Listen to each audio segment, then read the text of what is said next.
Hello বন্ধুরা, চলে এসেছি আবারও একটা দিনে। সবাইকে জানাই শুভ নববর্ষ। আবারও রেডি হয়ে বেরিয়ে পড়েছি একটা মন্দিরের উদ্দেশ্যে। তো কোথায় যাচ্ছি, কোন মন্দিরে যাচ্ছি, সবটা তোমরা এই মিনি ব্লগে দেখতে পাবে। মিনি ব্লগ না, ব্লগটা একটু বড় হবে, বাট তোমরা দেখতে থাকো। আমরা তো যাচ্ছি, রাস্তা আর শেষ হচ্ছে না। তো দেখা যাক কতক্ষণে রাস্তা শেষ হয়। আর রাস্তার চারিদিকে লাইট, কেননা ঈদ উপলক্ষে চারিদিক লাইট ভরে উঠেছে আর খুব সুন্দর সুন্দর সাজিয়েছে। তো আমরা চলে এসেছি মন্দিরের কাছাকাছি, মন্দির ক্রসও করে গেছি। খুব তাড়াতাড়ি মন্দিরে প্রবেশ করব। মন্দিরে তো চলে এসেছি। তো আশা করি অনেকেই চেনো এই মন্দিরটা, আর খুব সুন্দর মন্দিরের পরিবেশটা।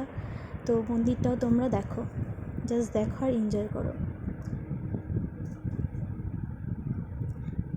এবার আমরা মন্দিরের দিকে এগিয়ে যাচ্ছি। আমি তো গুটি পায়ে এগিয়েই যাচ্ছি। আমার হাজব্যান্ড ভিডিওটা করছে। তো যাই হোক, আমি একটু দাঁড়িয়ে পড়লাম, হাঁপিয়ে গেছি, আবার চললাম।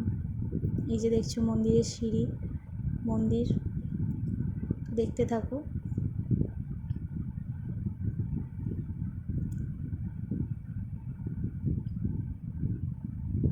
অনেকদিন ব্লগ দেওয়া হয় না বা দিই না। আমি খুব কমই বাইরে বেরোই, তার জন্য ভিডিও করা হয় না বা ভিডিও দেওয়া হয় না। বাট যখন বেরোই, যেখানে যাই, ছোট করে ভিডিও তোমাদের সাথে আমি শেয়ার করব।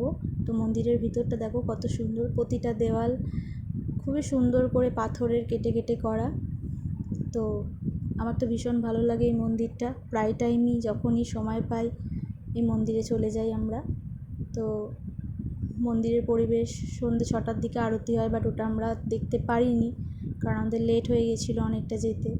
তো দেখতেই পাচ্ছ তোমরা মন্দিরের দেওয়ালগুলো, ওয়ালগুলো কতটা সুন্দর নিখুঁতভাবে ডিজাইন করা।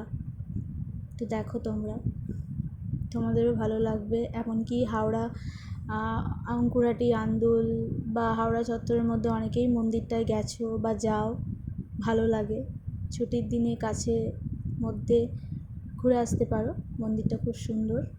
পাকুড়িয়া এই মন্দিরটা, হনুমানজির মন্দির। রাম ঠাকুরও আছে এখানে, হনুমানজিও আছে। তো দেখো মন্দিরের ভিতরটা দেখো কতটা সুন্দর, আর খুব শান্ত পরিবেশ। নেচার্সটাও খুব সুন্দর মন্দিরের।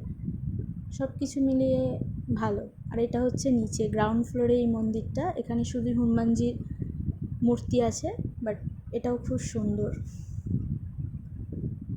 এই মন্দিরটার নিচে পাবে, ওটা ওপরে, নিচে পাবে। দেখো কত সুন্দর ঝাড়বাতি এখানে, দেখতে থাকো। তারপরেই চলে এসেছি আমরা লাস্সির দোকান। এখান থেকে লাস্সি নিয়ে পেট মাথা দুটোই ঠান্ডা করে নিলাম। কাল ভীষণ গরম পড়েছিল।